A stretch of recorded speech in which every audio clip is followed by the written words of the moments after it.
The High Court in Johannesburg has postponed the pre-sentencing proceedings of the convicted murderer Ntuthuko Shoba to July 28th. Shoba was found guilty in March of the premeditated murder of his girlfriend Tsegofato Pule.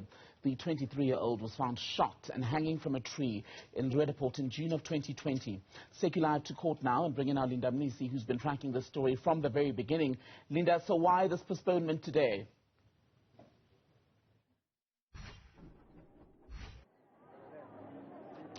Well, Tembegile, we heard today from the court that the defense, in fact, asked for this postponement because its pre-sentence report is incomplete, and therefore we can't continue at this point with the sentence proceedings. You would know that during those sentence proceedings would hear, a number of factors such as the mitigation as well as the aggravation of a sentence. So those can't go ahead, of course, without, the completion of that report, at least from Ntuthuko's side.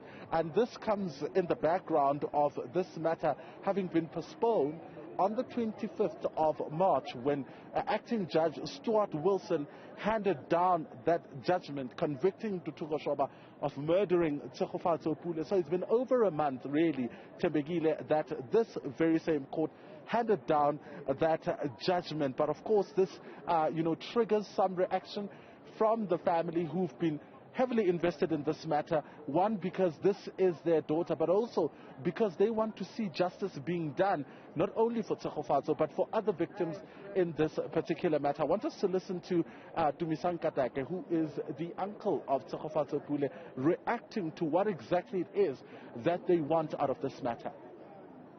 In as much as we would have loved for the matter to proceed, but the justice system, that's not how it works.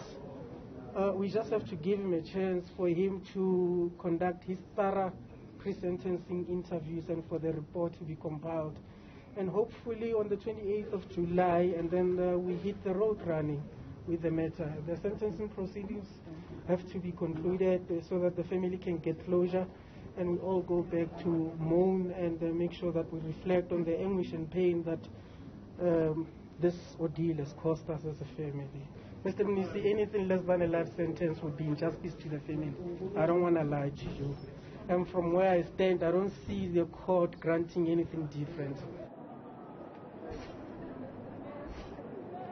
So that is Ntuthuko. They are reacting to, of course, that particular postponement. It seems the family, Tembegile, understands that these are the wheels of justice, and this is how the criminal justice system works in South Africa. Ntuthuko Shoba has the right to prepare himself adequately for every sitting in court, and this time he is not ready, and that postponement, being made today, so he'll be back on the 28th of July. But again, we asked the NPA in terms of why exactly they agreed to a postponement of more than 2 months, given the fact that this matter, or the judgment in this matter, was handed down in March. And this is what they had to say. The case against Ntuthuko Shoba was set down for pre-sentencing proceedings. Unfortunately, we could not proceed as the accused opted to have his own private probation officer, and therefore that report is not yet ready. But as the state, we are ready to proceed. Unfortunately, the accused had to be provided with the opportunity to prepare a report in mitigation of sentence, hence the postponement of the matter to the 28th of July 2022. Linda, let's go back for a moment now to Ntuthuko Shoba's conviction. Convicted of murder. What made this crime even more shocking was that Tsegofato Pule, at the time when she was murdered, was 8 months pregnant with his child, and as per the conviction now, the court has confirmed that he sought out a killer to basically end her life.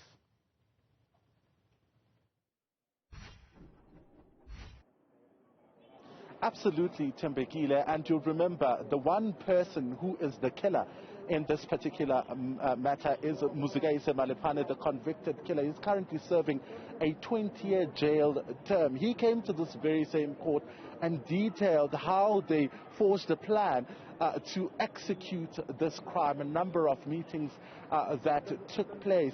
The first time it was meant to take place, which was 6 days prior to her actual murder, where a McDonald's interview was organized, but her life was spared by just her decision not to attend that particular job interview. It was, a suspected job interview that really did not make sense to her. So she did not attend that particular job interview. But you'll remember also how he faced scrutiny around the lies he told before. In his initial statement, Tembekile claiming that Ntuthuko Shoba was there when Tsegofato Pule was killed. But he came to court and then said, after great scrutiny and grilling from the defense, confirming that, in fact, he lied in that statement. Ntuthuko Shoba was not there, but saying that the plan came with him because he had no relations with Tsegofato Pule. In the judgment, the judge also, saying that while he has confirmed and has conceded to having lied before, it can't entirely be said that his evidence is inadmissible in this court. He went to say even a liar can sometimes tell the truth, looking at the corroboration also and who corroborated his version of events, talking about Tshepiso Tsita, I'm talking about CCTV footage, I'm talking about cell phone records, the cell phone that was said to be used in the commission of this crime.